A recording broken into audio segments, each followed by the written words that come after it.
এই মুহূর্তে শহীদ সাংবাদিক তাহির জামান প্রিয়র মা আমি, পাশাপাশি জুলাই শহীদ স্মৃতি ফাউন্ডেশনের একজন জেনারেল সেক্রেটারি এবং সচেতন নাগরিক হিসাবে আমি কাজ করছি, করে যাব।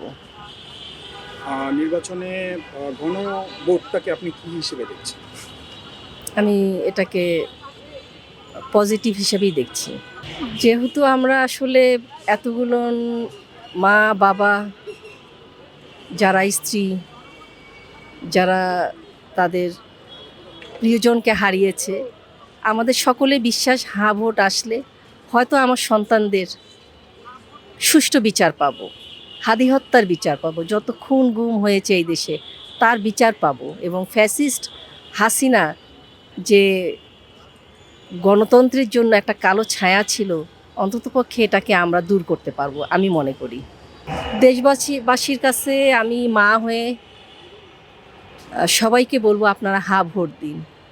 আমার সন্তানদের যাতে সুষ্ঠু বিচার পাই, এই দেশে যাতে সুষ্ঠুভাবে গণতন্ত্র বিরাজ করে এবং যে